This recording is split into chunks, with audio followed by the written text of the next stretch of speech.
Hello, everybody. Scott Golden here with the NXT review for the 1st of February 2022. Certainly, by no means is this a can't miss show or anything, but it's NXT in 2022. Come on now. Anyway, so kind of go to um, the show opening with an entrance of Gunther and Tag Team Champions Imperium. Trios match against the Diamond Mine, which we're supposed to care about. Anyway, Imperium Gunther, Marcel Bartel, and Farian Ankner defeats Diamond Mine, Roderick Strong, Julius Creed, and Brutus Creed. Bevins and Avinal on the outside. Match is pretty much a slobber knocker all along the way. Gunther blindsides Strong before the bell and kicks his face off, and then breaking into a melee, all six guys. Bartel then comes in with Ankner, and they bounce around the Creed brothers, um, and Gunther tags in and shoots down the Creed brothers. Hot tag to Strong, he goes nuts, and right up till the commercial break, Strong is cut off. Show comes back from commercial. During the break, Strong fires up, still selling the big boot from earlier and a dislocated shoulder. Strong gets in the ring. Creed brothers basically are slapping each other in the face. Double team powerbomb by the Creeds for a near fall. Gunther then breaks in and comes up, but the count squares off with Strong. Strong is able to chop and knock down the tree. That is Gunther. Soon thereafter, another melee develops. Gunther is attempting to catch British Creed, but then manages to cut him off. Creed then escapes sleeper, but Gunther blocks a lariat with an overhand right. Gunther then chops down Brutus, and Gunther follows up with powerbomb. Gunther then covers Brutus for a pinfall. LA Knight pre-tape skit is cutting a promo on Grayson Waller, plugging ticket sales for Raw after WrestleMania. Big Joseph and Wade Barrett also mentioned NXT airing on Sci-Fi for the next 2 weeks. That'll do wonders for ratings. Anyway, Kaylee Ray confronts Toxic Attraction. Mandy Rose comes out with Dolan and Jane. Toxic Attraction enter. Dolan and Jane cut promos on their challenges for the Vengeance Day pay-per-view or network preview or TV show or whatever the heck it's supposed to be. We're supposed to care about. Kaylee Ray carries an aluminum baseball bat, interrupts the speech. Ray goes into getting in the ring, pointing at the bat at the heels. Mandy Rose promises Kaylee Ray the tag champs will leave the ring, but only if Kaylee Ray puts down the bat. Does, and Rose one-on-one, face-to-face. Ray tells Rose that Ray is the longest reigning women's champion of the modern era. Rose laughs and says she doesn't care about any of that. Rose says she'd rather talk about herself. Rose then says she's used to be part of the international marketing campaigns, including magazine covers and all of that. Rose also says she's a bikini world champion. Kaylee Ray again puts over her own title win, and she buries Rose for sucking face with Otis before. Anyway, Kaylee Ray says she's got a title match booked at the end of the night. Rose laughs. Kaylee Ray slaps Rose in the face. Toxic Attraction runs wild and saves Rose. During the commercial break, Toxic Attraction's leaving the building. They are stopped for an interview, and they remain arrogant. Dolan and Jane get into the back of the SUV. Rose then tries to open the driver's side door, but it's locked. The window rolls down. Kaylee Ray is behind the wheel. She speeds away, so I think she just kidnapped people. Anyway, Raquel Gonzalez defeats Jade. Gonzalez pins Jade to win the match. Jade manages to win the respect of Gonzalez in the process of all of this. Jade wants to prove to Gonzalez that Jade would make a good tag partner for the upcoming Women's Classic. The match is all Gonzalez until Jade eventually counters. Comeback. Jade leaps off the top rope into the waiting arms of Gonzalez. Black hole slam. Jade counters, catches Gonzalez with a Black Widow. Gonzalez breaks the hold, and she misses high risk maneuver. Jade then hits another counter, rolling through. Gonzalez 2 count. Jade then fires up and hits springboard into a Rana. Jade then rolls through.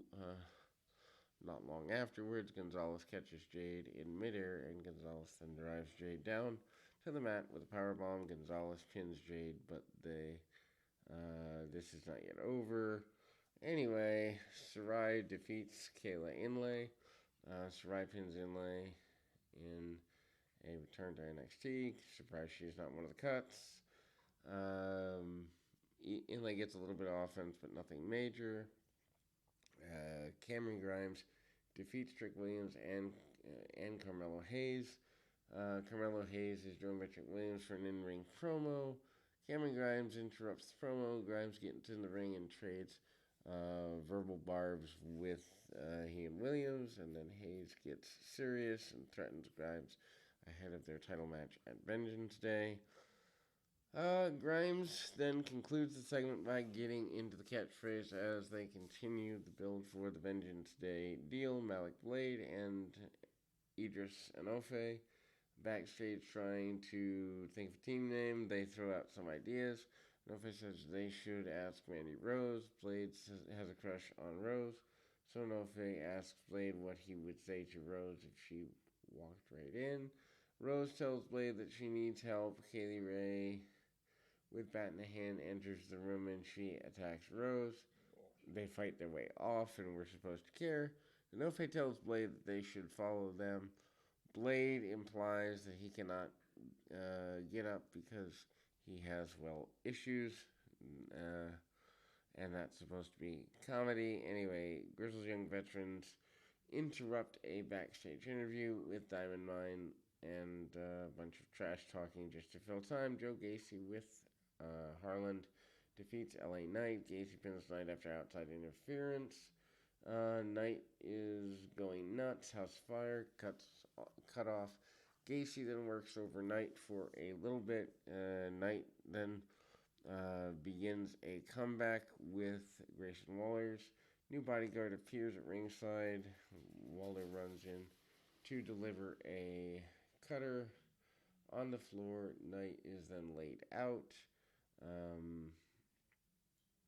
So then Knight barely gets back into the ring. Waller gets in the ring after the match and cuts a promo on Knight while standing over him. Knight fires up on Waller, but that doesn't get him very far. Walter reveals his name when he says Knight will face Sigma in a match next week. Or Waller. Not Walter. We've already seen him. Anyway, Robert Stone gives off basically a Clueless vibe here. Stone cuts a promo alongside his new charge, Von Wagner. Wendy Cho defeats Armani Miller. Cho pins Miller after Miller's distracted by Tiffany Stratton. So many new talents on this show. Stratton is feuding with Cho and encounters Miller to take out Cho. In the match, they do a bunch of spots based around Cho sleeping on the mat.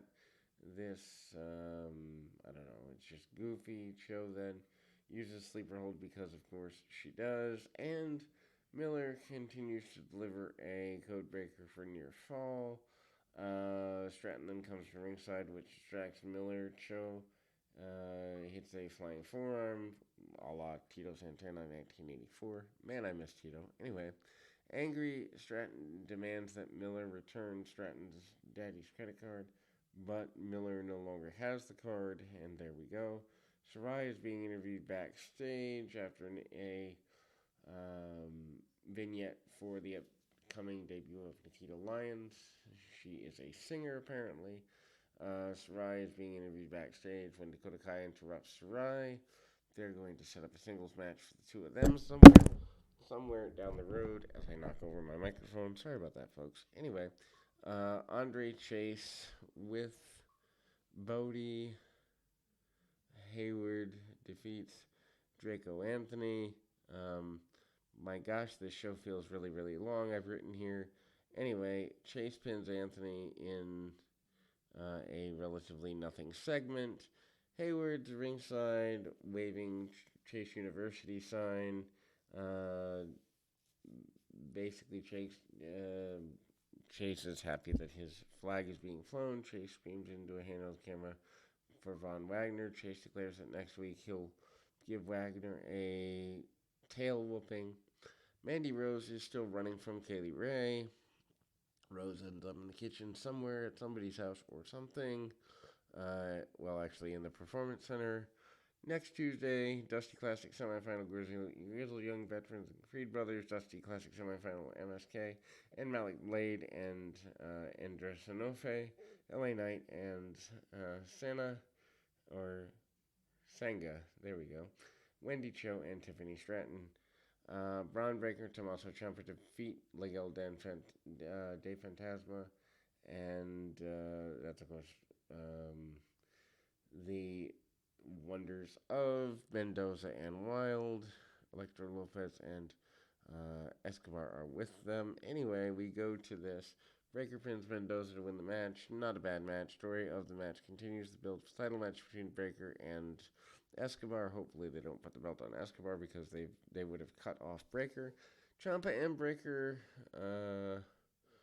hit vertical suplexes on their opponent. Babyfaces are in control. Show cuts to a commercial break. Escobar's at ringside and interferes by sending Breaker crashing into the ring steps. Heels work over Breaker. Tags off to Ciampa. Basic tandem offense. Escobar jumps on the apron, distracting Breaker, and Mendoza nails Braun Breaker with a missile drop kick. Mendoza then executes a beautiful Phoenix Splash near fall on their adversary.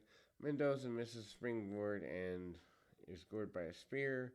Melee erupts. Everybody's fighting. Wilde climbs top turnbuckle, looks ready to dive, but is Ciampa shoves Wilde off top rope.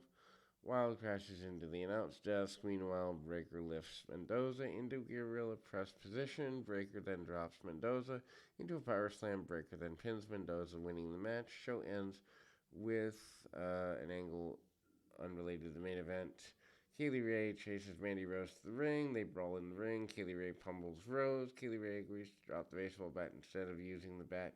Kaylee Ray opts to give her the glory bomb. The show closes with Kaylee Ray holding the women's championship over her head. Remember when NXT was a can't miss show? I do. Anyway, that it's not this anymore. We'll be back with more right after this.